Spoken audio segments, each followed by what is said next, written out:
compartir acá un documento que tenemos acá, jóvenes. Solo vamos a admitir a sus compañeros. Una preguntita, ¿el libro sí ya lo tienen ahí en la librería jurídica que está en la zona 1 o no? Fíjese, conocimiento pleno de que tenga el libro, no. Tenemos referencia de que ahí está en venta, incluso parece que en la entrada de la misma universidad tenemos este documento, este texto, por favor. Gracias, Lick. Ok. Ahí estamos, jóvenes. Solo admitimos a sus compañeros. Vamos a compartir esta diapositiva para puntualizar en relación a lo que estábamos viendo en la clase anterior, solo que vamos a admitir a otros compañeros. Ahí estamos, jóvenes.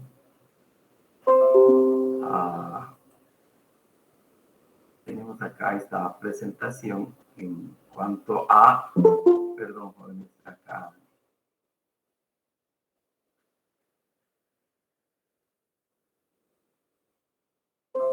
La reforma liberal, decíamos, jóvenes, en la época de la independencia, Guatemala, les indicaba el otro día, se Liga de España, y cuál es la situación de las tierras y de las autoridades de las comunidades indígenas después de la independencia. ¿Se mira la diapositiva, jóvenes? ¿Se aprecia? Sí, licenciado. Sí, muy bien, gracias. Estas diapositivas también les voy a compartir, solo que vamos a admitir a sus compañeros.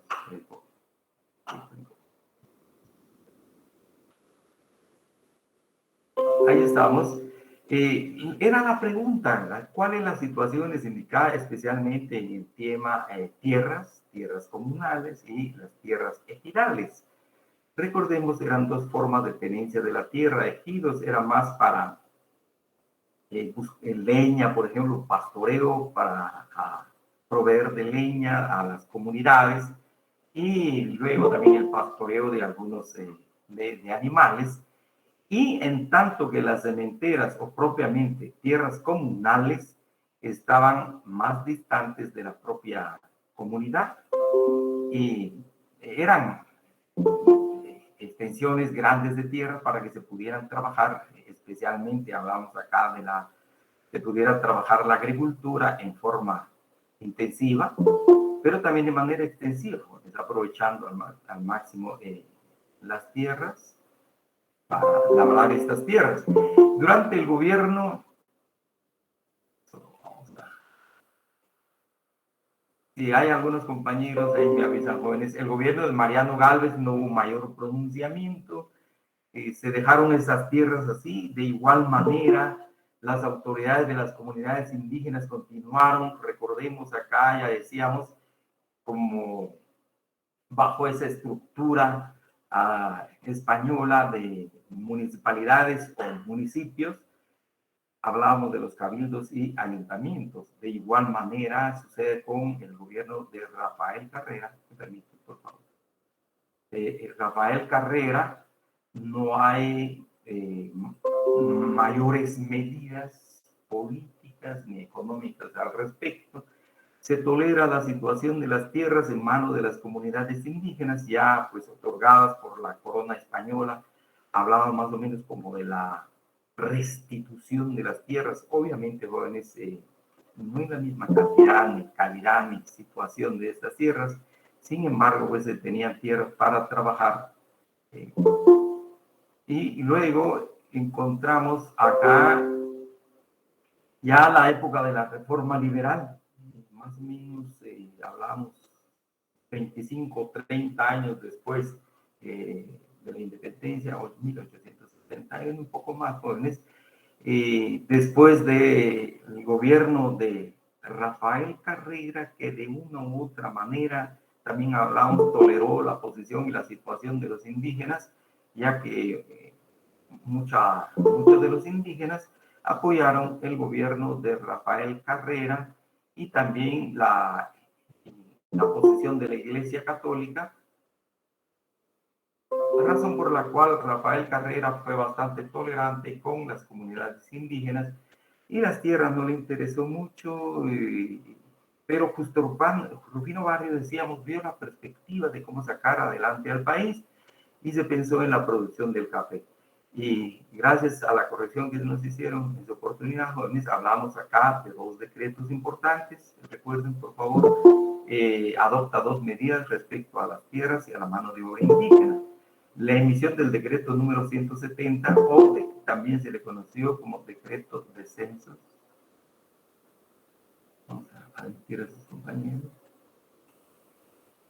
El decreto de censos que impulsó la expropiación de las tierras comunales de las comunidades indígenas.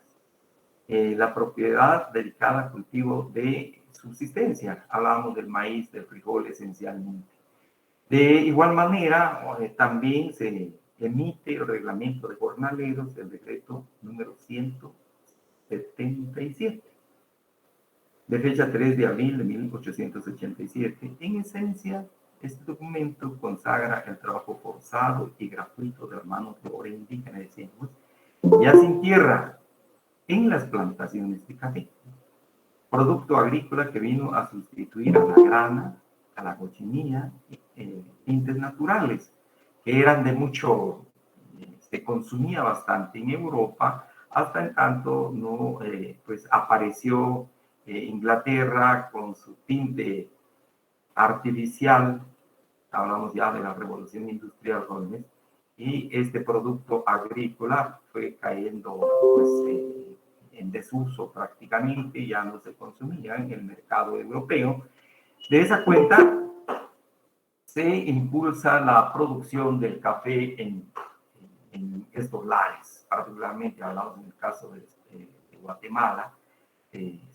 Empezó con el gobierno del doctor Mariano Galvez, decíamos, y luego se le da mayor atención, mayor apoyo por parte del gobierno de Justo Rufino Barrios a efecto de sacar adelante la economía de Guatemala a través precisamente de este producto agrícola.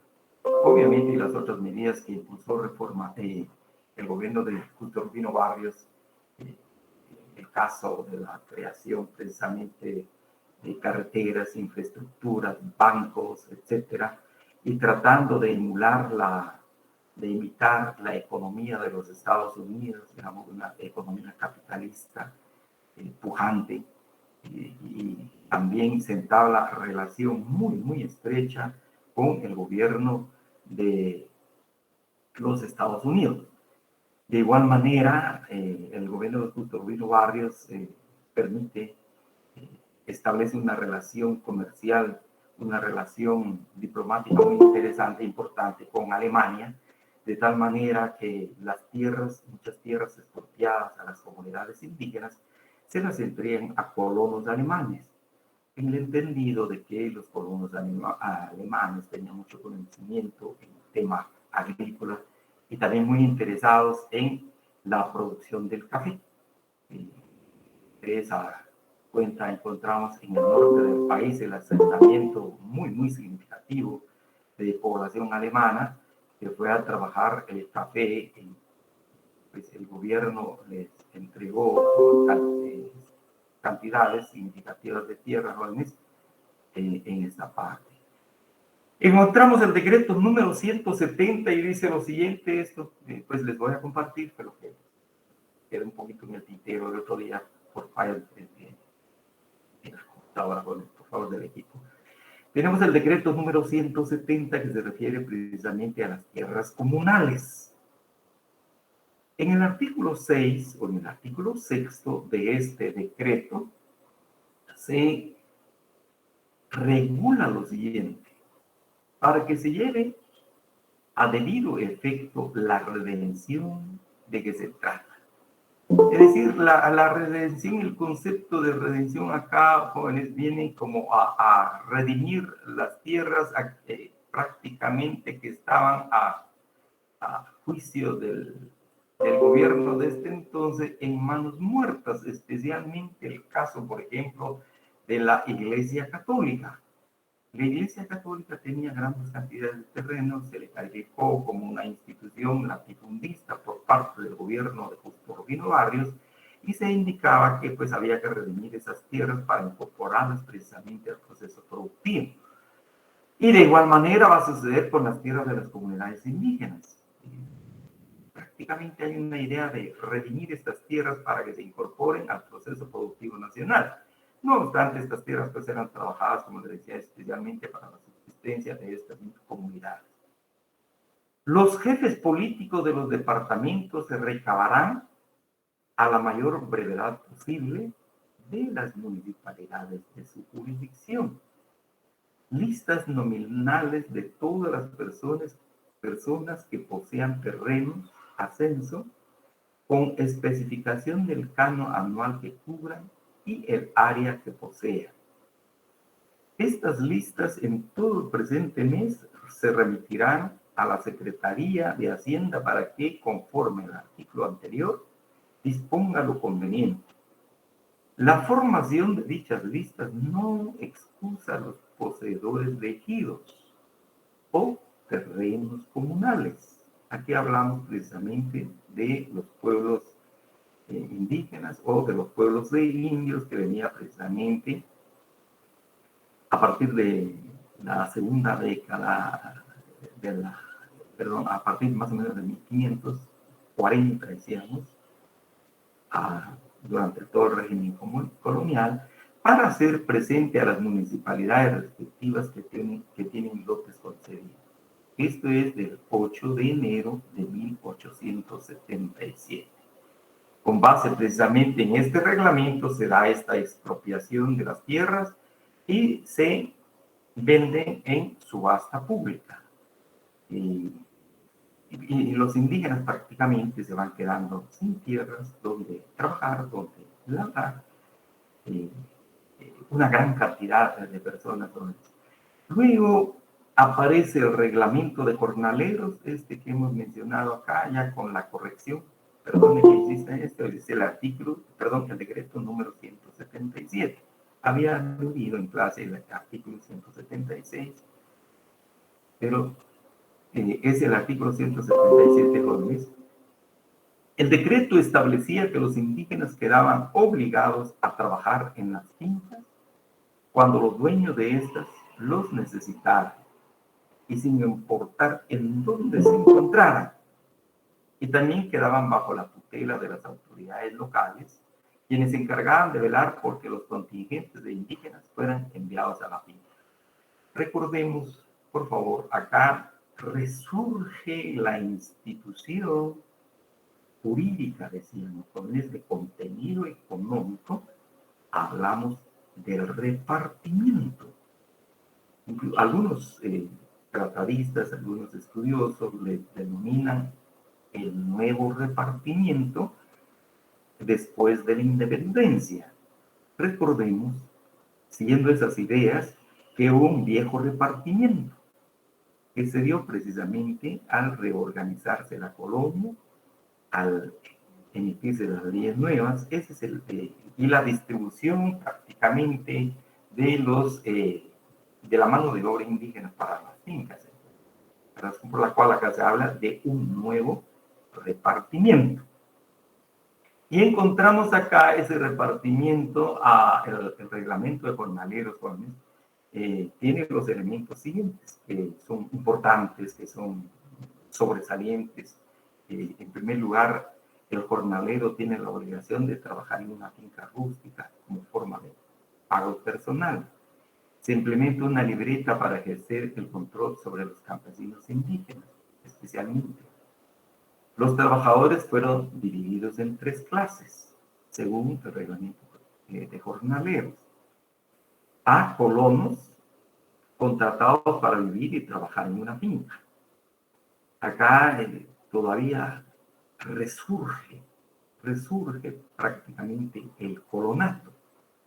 No obstante, el colonato fue algo propio durante el régimen colonial, pero acá resurge nuevamente el colonato, es decir, las personas que hacen tierra, que van a vivir prácticamente en una hacienda, en una finca. Ahí van a nacer sus hijos, ahí van a crecer sus hijos, y ahí van a morir sus hijos. La figura del colonato. Y a cambio, pues, el propietario de la finca, de la hacienda, de la unidad productiva agrícola, le proporciona tierra. Le proporciona tierra a este trabajador colono para que se asiente en el territorio de la finca, en el manto de la finca, y que viva ahí. Pues. Pero ese sí, el propietario, el dueño, pues hace uso de esa mano de obra en cualquier momento. Si tuvieron 2 fincas, pues también traslada a estos trabajadores a la otra unidad de producción agrícola para realizar el trabajo. Concluido este trabajo, vuelven nuevamente a sus lugares de habitación en el manto o dentro de los límites de la finca o de la hacienda, el colonato. También están los jornaleros habilitados. Los jornaleros habilitados, pues se habla a cambio de pagos anticipados, trabajan desquitando una deuda. Acá viene la idea, por ejemplo, que los campesinos, especialmente del altiplano del país, existen los famosos habilitadores, que van a contratar los servicios de estos trabajadores para trasladarse a las unidades de producción, especialmente de producción agrícola, especialmente de la costa sur, Alta de la Paz, incluso parte del oriente, para que se trasladen a estas unidades de producción. Se les anticipa un dinero, se les entrega un dinero, pues, para que incluso existe acá lo que se llama un enganche. Y existieron los enganchadores, las personas que se encargaron precisamente de contratar los servicios de estos jornaleros, los habilitadores y enganchadores. Y ya estando en la finca, pues ahí tenían que pagar, si les habían dado de más, les habían dado de más dinero de más en los enganches o en las habilitaciones, prácticamente ya pues constituyen la deuda. Luego los jornaleros no habilitados, comprometidos a trabajar por tiempo sin recibir pago por adelantado. Esto esencialmente, recordemos, esencialmente, jóvenes, el reglamento de jornaleros, tenemos acá lo mismo, un poquito más, esencialmente, decíamos, el reglamento de jornalero conlleva el trabajo obligatorio, el trabajo forzado, y obviamente sin pago. Pues, no obstante, aparece esta clasificación de pago, pero realmente lo único que les daban a los trabajadores sus alimentos. Incluso hay documentos que relatan, por ejemplo, algunos indígenas no querían trasladarse, deberían quedarse en sus comunidades, aun cuando en condiciones muy pobres, pero existía la obligación de llevar a cabo este trabajo, había un control también sobre la mano de obra. Y algunos pues eran trasladados prácticamente amarrados para trabajar en las unidades de producción agrícola. Así tenemos la circular que va a complementar la observancia y cumplimiento del reglamento de jornaleros, la circular que se emitió el 3 de noviembre de 1876. Es prácticamente una orden que se dirige a los jefes políticos departamentales. Decía el otro día, vienen a ser como los gobernadores departamentales actualmente, y señala el único medio, y vean por qué se insiste que vean con esto, por favor, el reglamento de jornaleros esencialmente se destina, que tiene un destino en la mano de obra indígena, fundamentalmente, jóvenes, porque señala esto, el único medio de mejorar la situación de los indios, sacándolos del estado de miseria y aflicción en que se encuentran, es crearles necesidades que adquirirán por medio del contacto con la clase ladina, habituándolos también al trabajo, para que puedan llenarlo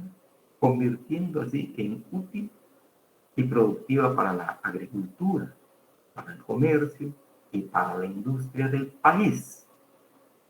Esa inmensa mayoría de los habitantes de la República, para lo cual no ha principiado todavía a alumbrar la civilización. En tal virtud, animado el señor presidente por el deseo de procurar a toda costa el engrandecimiento y prosperidad de la República, previene a usted este lado. Acá tenemos la circular, continuando con el primero. Luego voy a hacer breve comentario sobre la parte introductoria y algunas de estos artículos que mencionamos acá. Primero, que los pueblos de indígenas de su jurisdicción, aquí hablamos de los pueblos, recuerden por favor los pueblos de indios o los pueblos de las comunidades indígenas, o los cabildos indígenas o ayuntamientos indígenas, proporcione a los dueños de fincas de ese departamento que lo soliciten el número de mozos que fuere necesario, hasta 50 o 100, según sea la importancia de la empresa. El artículo segundo señala que se hagan relevos de mozos tantas veces cuantas exige la magnitud o duración de la empresa, de modo que cuando lo pidan así los jornaleros, se renuevan cada 2 semanas, a efecto de que no se interrumpan los trabajos hasta su conclusión. Cuarto, que tenga usted especial cuidado en castigar con todo el rigor que señalan las leyes de la policía a los mozos que, evadiendo el cumplimiento de su obligación, defrauden a los agricultores, debiendo además estrecharlos a llenar el compromiso contraído y reprimir la ociosidad y la vagancia entre los jornaleros, con cuyo objeto podrá usted imponerles penas económicas. Al decirlo a usted, en el concepto indicado, me escribo a que aparece atento seguro servidor, la firma de Feliciano García. Bien, acá un comentario. Antes vamos a admitir a los compañeros. Tenemos acá, le decía el comentario, jóvenes, en relación a esta primera parte. Efectivamente es acá. El único medio de mejorar la situación de los indios, sacándoles del estado de miseria y aflicción que se encuentra. La miseria, hablamos acá, jóvenes, precisamente de la situación material, económica, definitivamente, hablamos acá de la miseria, de la extrema pobreza, porque prácticamente hemos visto a lo largo de la historia del régimen colonial a los indígenas que les usó únicamente para mano de obra gratuita, en algunos casos todavía durante la colonia bajo la encomienda, prácticamente bajo un esclavismo, en un estado de esclavitud. Y en el mejor de los casos, en los pueblos indígenas, pues, un tanto libres, bajo, eso sí, la custodia del sacerdote, del cura de la comunidad y de las autoridades coloniales, para que el indígena, veíamos, trabajara para sí mismo, para su sobrevivencia. El indígena trabajara también para tributar a la corona española y obviamente también trabajara para las haciendas, para las unidades productivas agrícolas del régimen colonial. Obviamente, pues a lo largo del tiempo, realmente el estado de miseria era, sin la menor duda, bastante objetiva, bastante cierta. Y el estado de abyección en que se encuentran, pues a veces nos preguntamos, la abyección, a veces se habla, jóvenes, en cuanto a esto, lo abyecto, como algo realmente en una situación totalmente moral, ya no tanto la miseria económica, sino moral, en una situación de abandono total, encontramos acá, pues yo creo que es la percepción que tiene el gobierno en este momento, pero más que percepción, yo creo que es la información real que se encuentra, que encuentra el gobierno, una situación deplorable, en otras palabras. Realmente vivían las comunidades indígenas. Más, la producción de los indígenas era solo para su sobrevivencia, repito, y luego también para la tributación. Y crearles necesidades que adquieran por medio del contacto con la clase ladina. También hablamos en la clase anterior, pues Justo Rufino Barrios es el primer gobernante mestizo o ladino que llega al gobierno de Guatemala, a la presidencia de Guatemala. Y brevemente, jóvenes, y tiene mucho que ver con nuestro tema, el despojo, porque recordemos acá, en primer lugar vienen los españoles y luego aparecen los indígenas en esas tierras. Prácticamente tenemos a los españoles y a los indígenas. Y hablamos, no obstante, a lo largo de la colonia, pues el español se relaciona con la mujer indígena y aparece, llamémoslo así, como una nueva clase, un nuevo grupo social, un nuevo grupo étnico, el mestizo, producto precisamente del mestizaje. Y obviamente, pues encontramos entonces ya incluso la introducción durante el régimen colonial del esclavo africano, de los esclavos africanos. Entonces acá hay como inclusive una estratificación, si quisiéramos decir así, jóvenes, y una percepción, pero más que percepción, una actitud dentro de la sociedad guatemalteca. Vamos a hablar de esto posteriormente, por ejemplo, de discriminación y racismo.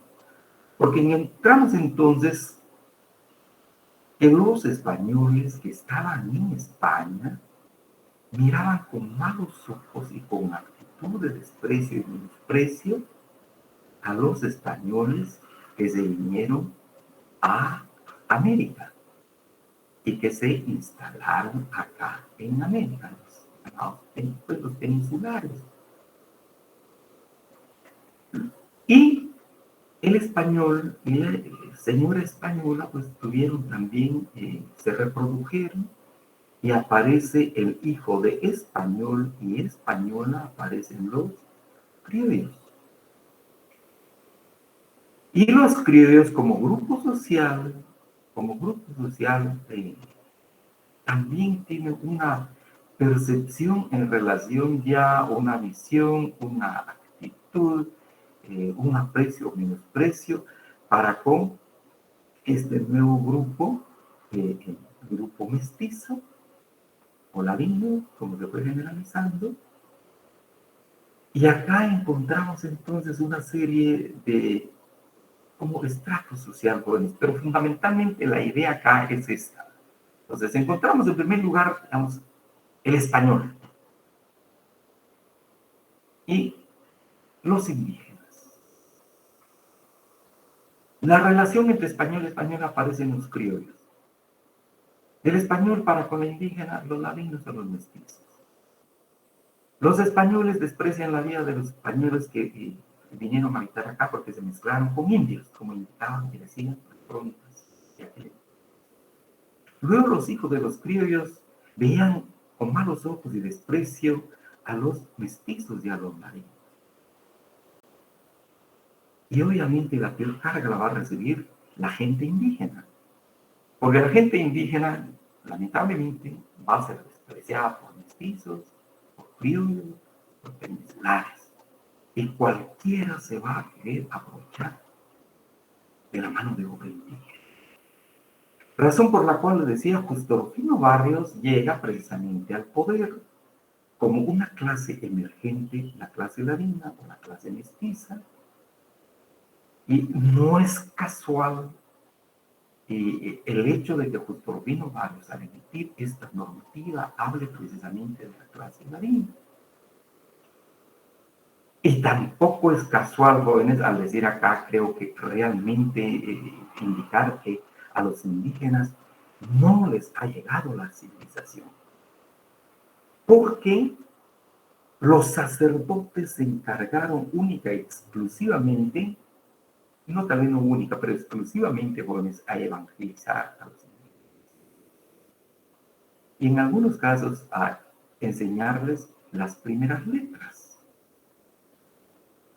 Entonces no podemos hablar, si quisiéramos verlo así objetivamente, el contenido de esta circular señala una situación real en este momento, pero al hablar de la civilización occidental,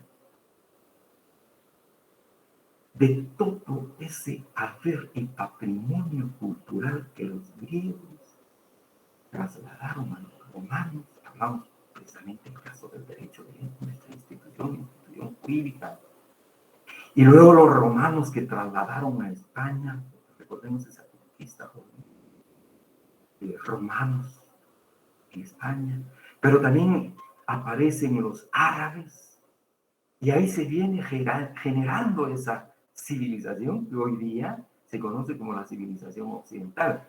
En ese marco de cosas y de ideas culturales, obviamente los indígenas, para ellos no ha llegado a lograr esa civilización. Porque han estado sobreviviendo y han estado, digamos, el impulso fundamental es su cristianización. Pero no para la escuela, ni primaria, ni secundaria, mucho menos jóvenes para la universidad. Les decía, entonces, al decir acá, habituándolos también al trabajo, para que puedan llenar.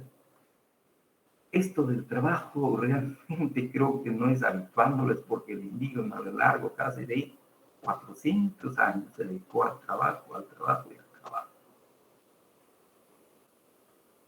Obviamente acá creo que sí hay razón en cuanto a que se necesita mucho trabajo para la producción agrícola, comercio, industria, etcétera, porque al hablar de comercio y de industria vemos a ver también la mano indígena, jóvenes, es incorporada a la apertura de carreteras, de infraestructura, y que va a ser apoyado más adelante con las leyes que emite Jorge Ubico en cuanto a la mano de obra indígena, igual para la apertura de carreteras.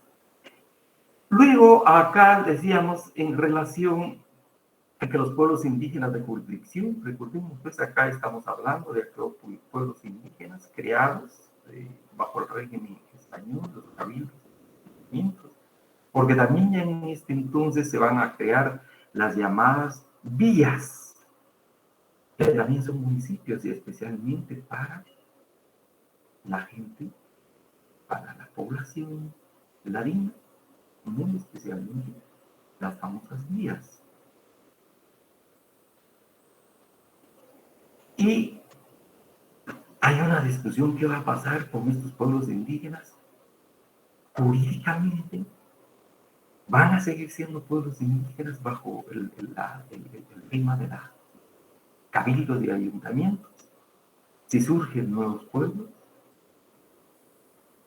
Y así encontramos entonces acá también el impulso del colonato, los famosos muchos colonos, porque ya no tienen tierra los indígenas, no les queda otra alternativa más que ir a vivir, y a vivir, a crecer, a desarrollarse y a morir en esas unidades de producción agrícola. Aquí es donde se habla de una no es propiamente esclavitud, jóvenes, pero se habla de una nueva forma de someter a dominio ya de las autoridades actuales, digamos, post-independentistas, a los pueblos indígenas. Eso creo que se remarca acá, y quisiera concluir, jóvenes, en relación a la expropiación de las tierras comunales. También a la Iglesia Católica le expropiaron sus tierras, que le decía, bueno, pero no interesa en este caso, ¿verdad? De igual a las instituciones de beneficencia también se les expropiaron las tierras, precisamente para mantener aquellas instituciones, hablábamos acá, que cuidaban a los niños, fundamentalmente. Y así llegamos acá, jóvenes, a la época contemporánea. Terminamos acá la época, estamos a la época.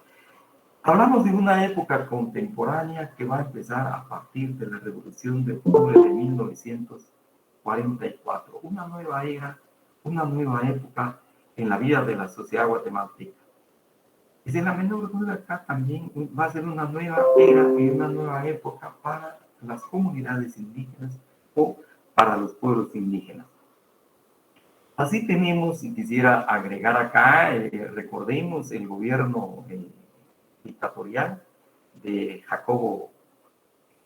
de Jorge Ubico Gómez, pues obliga a que la mano de obra indígena se dedique a la apertura de carreteras, principalmente. Solo quisiera ver acá. Aquí tenemos en la Constitución de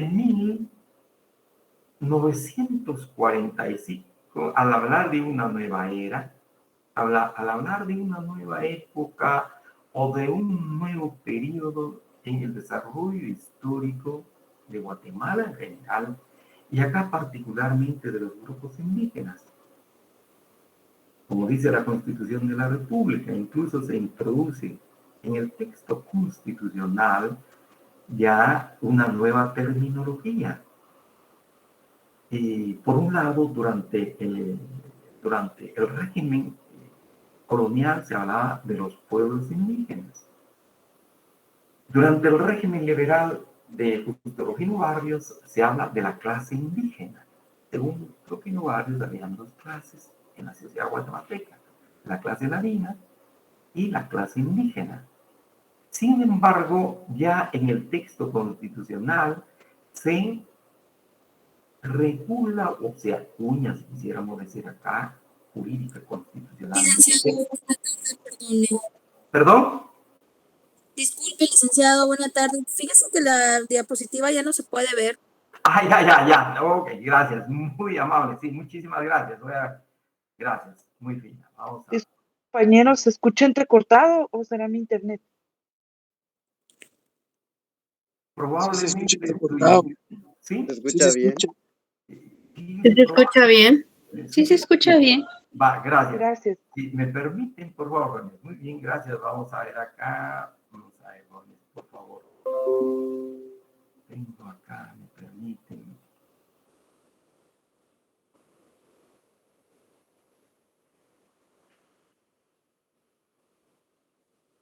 Voy a dejar de presentar acá. Muy bien, gracias. Ahí vamos a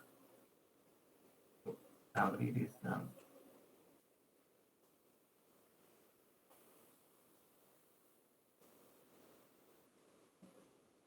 En este momento vamos a ver la diapositiva, jóvenes, por favor, acá.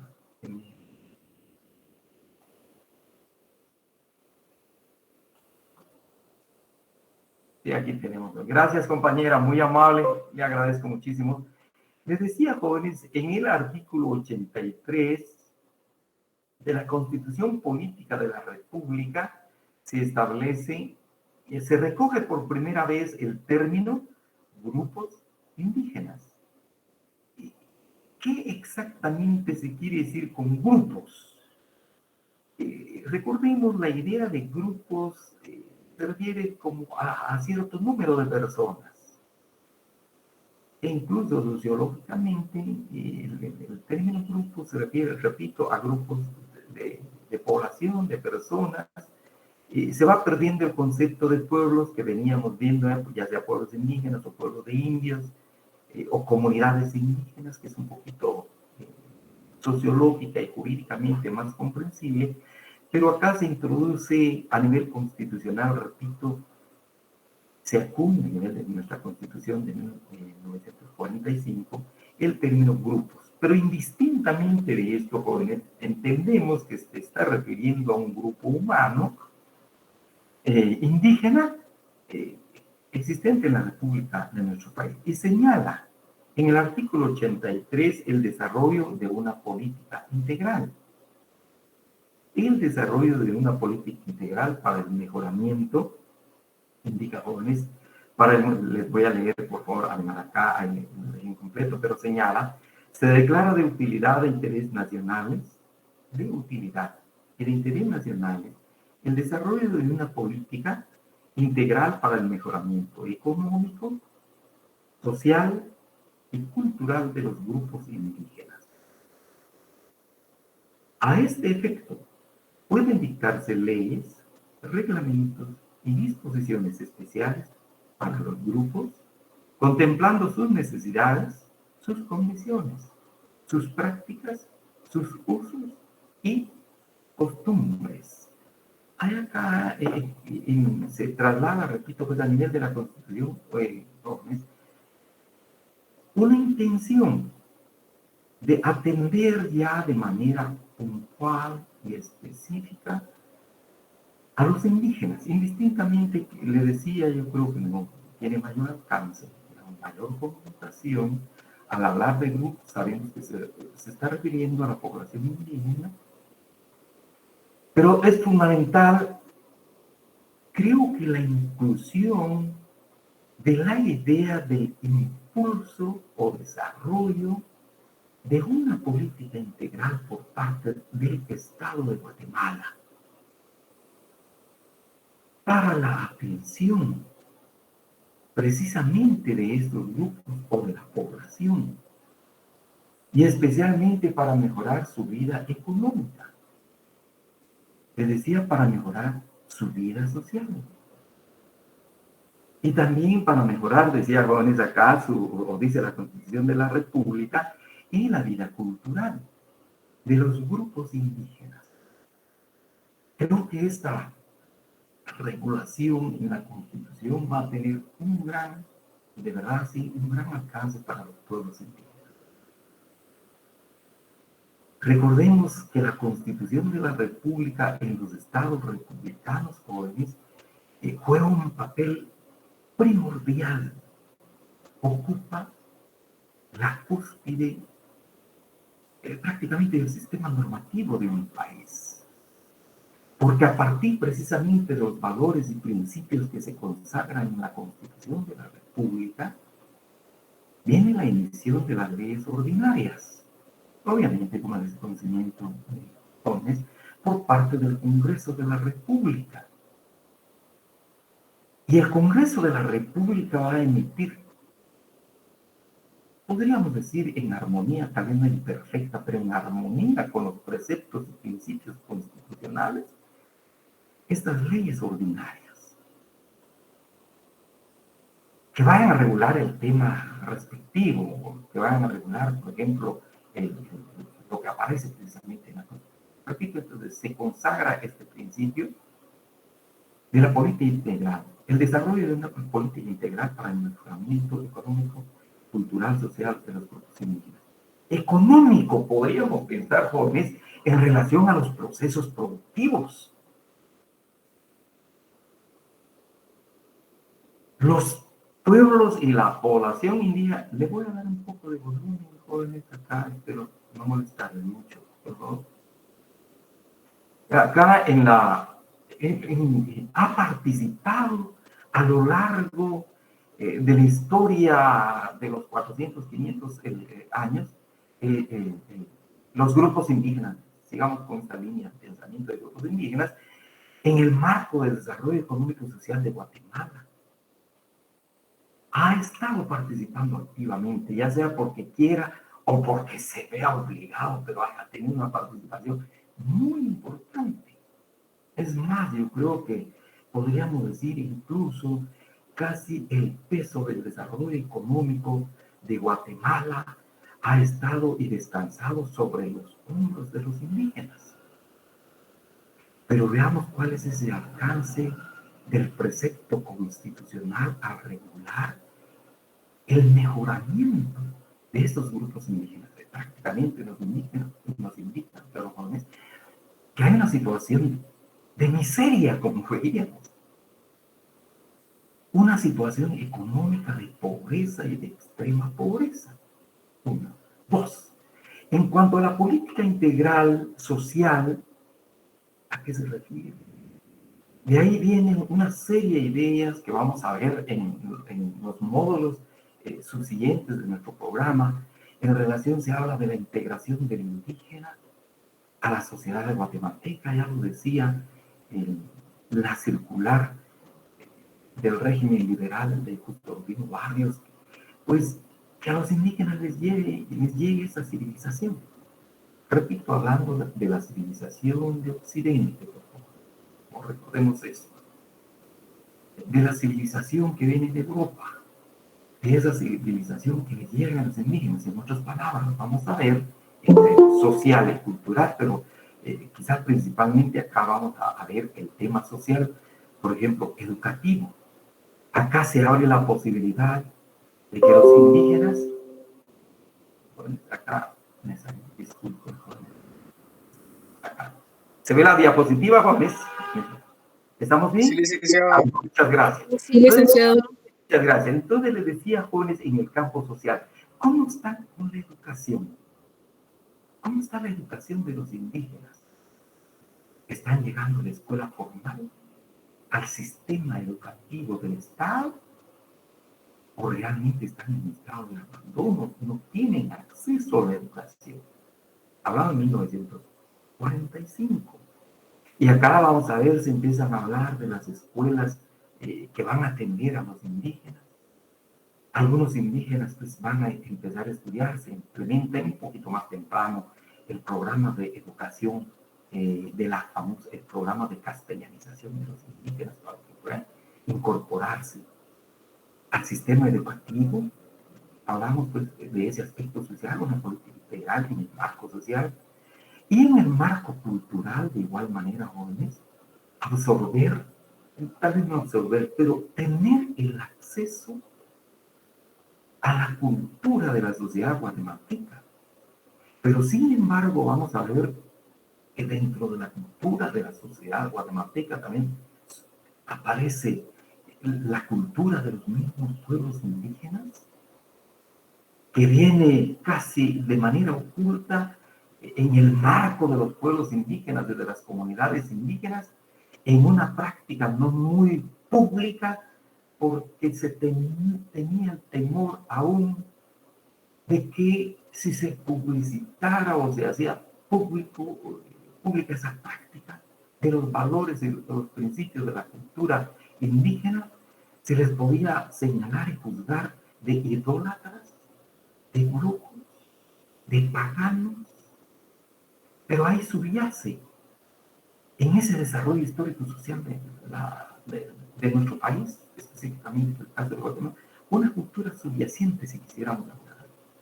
Entonces acá se abre ese marco, inclusive, no solamente el acceso a la cultura nacional, a la civilización de Occidente, sino que acá se abre un pequeño espacio para que los mismos indígenas puedan empezar a tratar y desarrollar su propia cultura. Creo que es bien importante, razón por la cual ya, y como el tema es el despojo, jóvenes, fundamentalmente, encontramos acá en el artículo 96 de la Constitución de la República, siempre de 1945, en el artículo 96 se regula propiamente aquellas tierras que recibieron los pueblos de indios, o los pueblos indígenas, o las comunidades indígenas. Las famosas tierras ejidales y las tierras de las comunidades, aquellas tierras que aún lograron sobrevivir a la expropiación que impulsara el gobierno de la reforma liberal, el gobierno de Barrios. Hablamos, recuerden por favor, jóvenes, el decreto 170. Y en la Constitución de la República se regula y se establece que esas tierras son inalienables, imprescriptibles, inexpropiables. Aquí es inexpropiables, jóvenes. Por favor, hay un error. es inexpropiable, acá jóvenes, inexpropiables, pero es indivisibles. Aún aquellos mantos que quedan de terrenos ejidales y terrenos de las comunidades. ¿Por qué inalienables? En el sentido de que no se pueden vender, ¿no? Por favor, la inalienabilidad, recordemos. Luego, imprescriptibles, porque hay tierras ejidales y comunales que aún perviven, persistieron, no obstante los despotos de la reforma liberal, que tienen sus títulos expedidos por la corona española, extendidos por la corona española, títulos expedidos por la corona española, pero que sin embargo estos títulos expedidos, de títulos de tierra, títulos de dominio, nunca llegaron al registro general de la propiedad, que surgió en 1800, durante el gobierno de Justo Urbino Barrios, la creación del registro general de la propiedad. Esos títulos no llegaron al registro general de la propiedad ante el temor obviamente de que con mayor facilidad se podían expropiar estas tierras. Entonces, razón por la cual en la Constitución de la República aparece este rasgo distintivo de estas tierras. Más que rasgo, yo creo, jóvenes, este principio, esta garantía constitucional acerca de que son imprescriptibles. Repito, teniendo precisamente esos títulos. Y como vamos a ver más adelante, algunas comunidades, probablemente las que hoy están en conflicto, jóvenes, tengan estos títulos que vienen emanados o emitidos por la corona española. Luego, en relación a este inexpropiable, jóvenes, acá pues se limita al Estado a expropiar ya esas tierras, continuar estos actos de despojo de estas tierras de las comunidades indígenas, las tierras ejidales y las tierras comunales. Recuerden, de comunidades o cementeras. Recordemos con esto, por favor. Y luego la indivisibilidad básicamente va hacia esa idea de que tampoco las comunidades puedan dividir. Es una tradición que se trae de tenencia comunal de la tierra. En consecuencia, no se pueden dividir a consagrar legal, máximo constitucionalmente, este principio de la indivisibilidad. Aun cuando los comuneros quisieran. Me detengo acá, por favor, jóvenes, para ilustrar el caso de la indivisibilidad, pero este principio que se pierde, por ejemplo, en el régimen bajo las directrices del Instituto Nacional de Transformación Agraria y bajo el rigor, especialmente bajo el rigor de la ley de transformación agraria que va a crear el Instituto Nacional de Transformación Agraria en 1960-62, va a crear esta institución mediante este texto legal, este decreto. Y también en el texto de la ley de transformación agraria, en el artículo, si me permiten, por favor, en el artículo 70, acá, por favor, en el artículo 77, en el artículo 77 de la ley de transformación agraria, se regula la dotación de tierra a la población, ya no indígena exclusivamente, ¿verdad? Ya no, pero se habla acá a los campesinos en general. Dotarles tierras, entregarles tierras bajo el régimen del patrimonio agrario colectivo. Bajo, repito, jóvenes, el patrimonio agrario colectivo. ¿Qué significa esto? Que el tenedor, los beneficiados, los campesinos que se benefician, con estas tierras les queda la limitación, y prácticamente la prohibición legal, de dividir el régimen el régimen del patrimonio colectivo. Y queda ese régimen de patrimonio colectivo bajo la protección prácticamente del Instituto Nacional de Transformación Agraria durante 10 años. Una vez que se legalice la tenencia, muy bien, durante 10 años los campesinos no pueden dividir esas tierras, prácticamente comunales, patrimonio agrario colectivo. Sin embargo, ¿qué ocurrió y qué ha ocurrido en la realidad?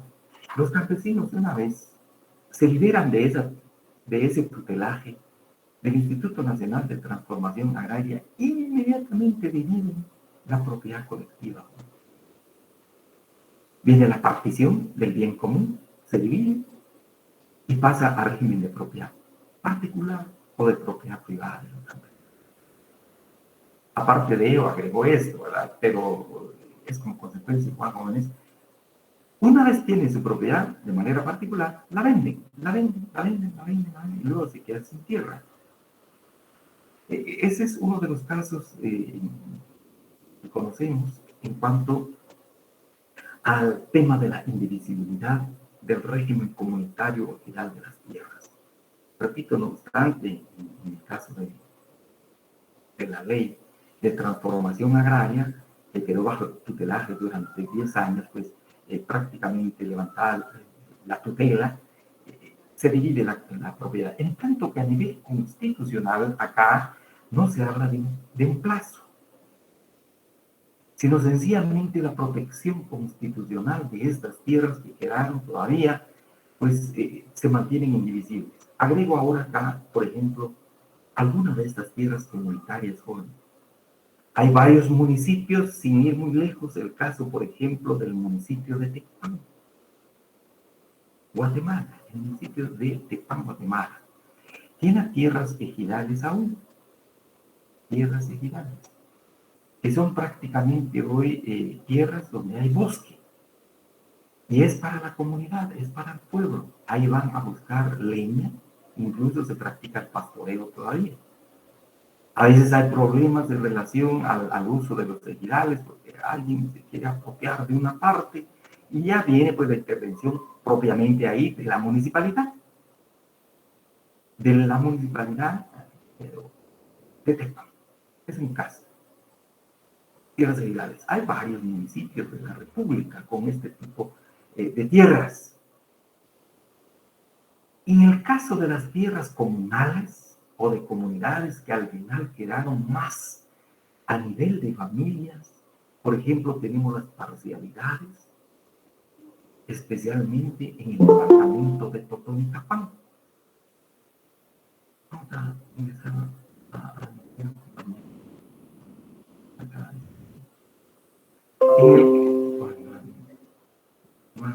tenemos en el caso, le decía a Jorge, las famosas parcialidades. Terrenos en manos de familias quichés, maya quichés, y que se rigen, parece que por el derecho consuetudinario de esas comunidades, el uso, la utilización y la tenencia de la tierra comunal. Y la absoluta y total prohibición de vender un solo pedazo de estas tierras comunales. Las comunidades tienen sus títulos. Probablemente no estén inscritos en el registro de la propiedad, pero tienen sus títulos, jóvenes, y aquí es donde ya vienen algunos instrumentos internacionales, y en este caso hablamos de la Constitución de 1945, pero hoy la misma Constitución nuestra que nos rige, protege este tipo de tenencia. Otro caso de comunales jóvenes también acá cerca de Guatemala, en el municipio de Palín, del departamento de Escuintla, existe un terreno comunal más o menos como de 100 caballerías de terreno en manos de la comunidad indígena de Palín, incluso para su administración, como se perdió el carácter de pueblos de indios o pueblos comunales, que aquí ya aparece la municipalidad indígena, la municipalidad de Palín dentro del marco moderno del régimen político de Guatemala, de la división política administrativa de nuestro país. Aparece una asociación, se legaliza una asociación que administra este terreno comunal.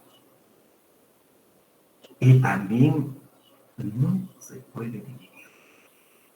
Es invisible, inalienable, no se puede vender ni un pedazo de uno. Ahí está el derecho, es para todos, es para el pueblo que quiera acceder, especialmente la población indígena.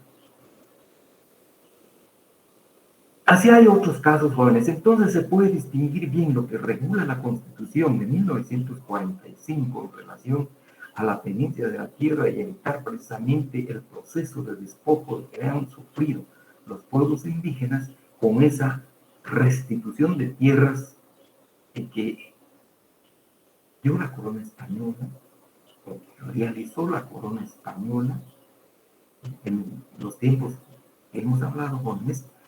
Aparecen esas tierras ejidales.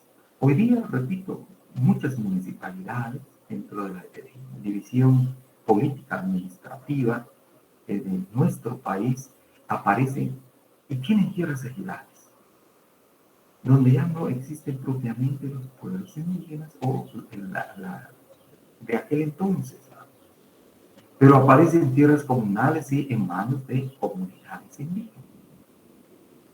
Esto en el marco de la Constitución de 1945. Y otro gran alcance que vamos a ver, no lo tengo acá, jóvenes, por favor, voy a dejar de compartir acá y les voy a referir lo siguiente, por favor. En el caso de el decreto 900, la ley de reforma agraria, jóvenes, va a recoger en su texto los principios constitucionales y nos interesan particularmente en el tema de la población indígena, de los pueblos indígenas. Hemos visto ya el tema del despojo, pero fundamentalmente creo que acá es importante resaltar lo siguiente, por favor, jóvenes, de este decreto. Si gustan o no, por favor. El artículo primero, creo que es sumamente importante. El artículo primero de la Ley de Reforma Agraria señala, jóvenes, artículo primero. La reforma agraria de la Revolución de Octubre tiene por objeto liquidar la propiedad feudal en el campo y las relaciones de producción que la origina para desarrollar la forma de explotación y métodos capitalistas de producción en la agricultura y preparar el camino para la industrialización de Guatemala. Es decir, Guatemala ha tenido una tradición de desarrollo económico hasta ese entonces en el marco de las relaciones feudales de producción. Y en el marco de las relaciones feudales de producción, jóvenes, el derecho y el Estado, pero especialmente en este caso el derecho, va a regular esas relaciones sociales de producción feudales. Y encontramos uno de los rasgos o una de las características de este modo de producción en el marco del proceso productivo, jóvenes, es que a los campesinos se les tenía sometidos al señor feudal, particularmente hablando de tierra acá, a los agricultores, si queremos. Y el campesino, en este marco, en este modo de producción feudal, se le considera un niño. Al campesino se le reconoce jurídicamente ciertos derechos, pero esos derechos no los puede ejercer por sí mismo. sino que tiene que tener un representante. Porque el campesino prácticamente va a ejercer plenamente sus derechos, como vemos, hasta que llegue a la mayoría de edad. Pero ¿cuándo va a llegar a la mayoría de edad el campesino en este marco de relaciones sociales de producción? Razón por la cual encontramos en nuestra legislación, y agrego esto, hoy, e incluso a nivel de texto constitucional, jóvenes, que a los campesinos se les paga en especie. Ese es un reflejo de las relaciones feudales de producción. En tanto que en el régimen capitalista, ya sea en el campo o ya sea en el área urbana, donde se lleva a cabo el proceso productivo, al trabajador se le paga en efectivo, en moneda de curso legal, incluso como dice la misma Constitución y el Código de Trabajo. Eso nos da idea, el derecho nos da idea, jóvenes, qué tipo de relaciones sociales de producción se están llevando a cabo en una sociedad. Y acá el artículo primero señala que se trata de extirpar estas relaciones sociales feudales de producción para que los campesinos no estén sujetos, obviamente, a los dueños de las fincas, a los dueños de las haciendas, sino que se busca impulsar ya un modo de producción capitalista. Y creo que acá se habla mucho de los Estados Unidos, pero en el fondo incluso se trata de emular, de imitar el desarrollo capitalista de los Estados Unidos, por un lado. Por otro lado, el artículo segundo creo que también es muy importante y significativo para la vida de las poblaciones indígenas, porque señala el artículo segundo. Quedan abolidas todas las formas de servidumbre y esclavitud, y por consiguiente prohibidas las prestaciones personales gratuitas de los campesinos, de los mozos colonos y de los trabajadores agrícolas.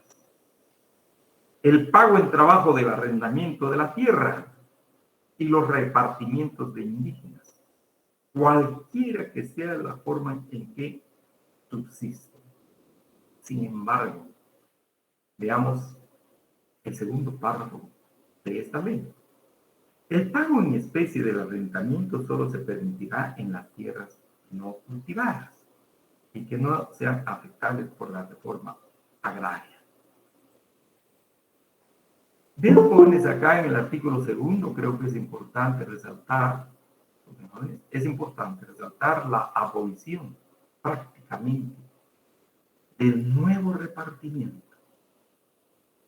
Queda totalmente prohibido y abolido prácticamente, pero el nuevo repartimiento que se vino impulsando durante el régimen liberal, que se introdujo nuevamente en la sociedad guatemalteca, el repartimiento de la mano de obra indígena hacia las unidades de producción, por un lado. Y por otro lado, jóvenes, también queda totalmente prohibido el trabajo regalado, el trabajo gratuito.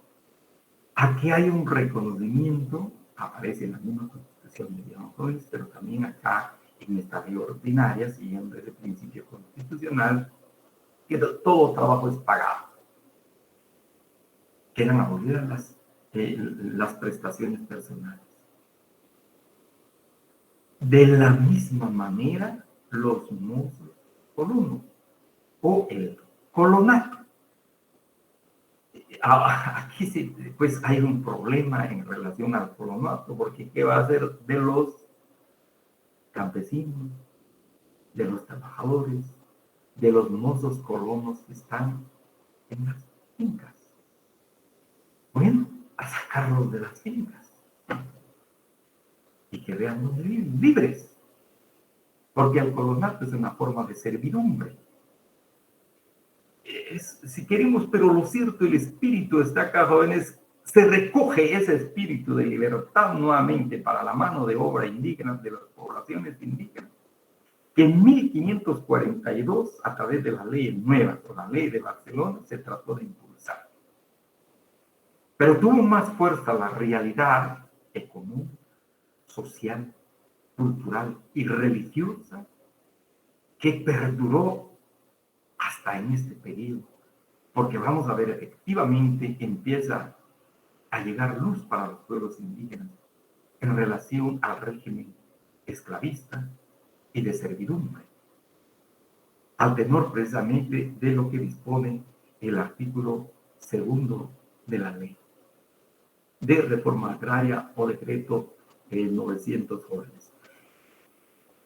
Y les decía, hoy día, a raíz principalmente de la Constitución de 1945, se aperturan los espacios para la población indígena, y en relación a los despojos sistemáticos por parte del Estado de tierras comunales, pero de poblaciones de distintos lugares, ya mismo les decía a nivel nacional, jóvenes, ya no ocurre. Les decía esto, los despojos ahora son puntuales. Mencionaba el caso anterior, jóvenes, el caso de San Cristóbal de La Paz y la represa de Quixoy. Algunos casos muy puntuales, incluso hoy día, prácticamente tenemos pues, conocimiento, información de lo que está sucediendo en Cabón Alta de La Paz, por ejemplo, Juan, con el impulso de una empresa eléctrica por el río Cabón. Hay una lucha de las comunidades indígenas, especialmente de la comunidad quechí, a efecto precisamente de que ese despojo no, si quisiéramos, se perfeccione. Incluso hay líderes indígenas sometidos a penalizados, detenidos. Pero ya son casos puntuales, por decir, sin que esto demerite, por favor, jóvenes, quisiera decir, por favor, de que se siga pues de manera puntual, de ninguna manera. Pero decía ya no de parte del Estado de manera sistemática. Pero sistemáticamente hay dos momentos, y concluyo con esto, por favor. Uno, la llegada prácticamente de la corona española a esta tierra. Es el primer momento y el trascendente, jóvenes, porque despojó total y absolutamente de los derechos de propiedad a los pueblos indígenas de todo este continente. Y prácticamente la corona española extendió su territorio y pasa a ser su territorio precisamente a América. El otro momento importante en el caso de Guatemala, en el caso de nuestro país, es ese acto político que realizó el gobierno de Justo Rufino Barrios en relación a la expropiación, quizás no grande, pero significativa, a tierra que tenían los pueblos indígenas, al expropiar las tierras de las comunidades indígenas restituidas por la corona española. Creo que son dos actos muy importantes en relación a su impacto en la población nacional.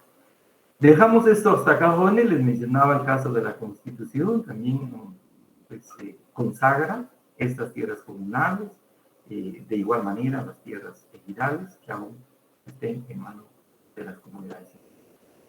Si hubiese alguna pregunta, por favor. No sé si hay preguntas, jóvenes. ¿Hasta dónde va a entrar el parcial, perdone? Entra el primer tema, la primera unidad, por favor, y hasta acá, hasta la Constitución política, de la cual ya les hablé, de nuestra actual Constitución, jóvenes, que regula los derechos de los pueblos indígenas en los artículos 66 al 70.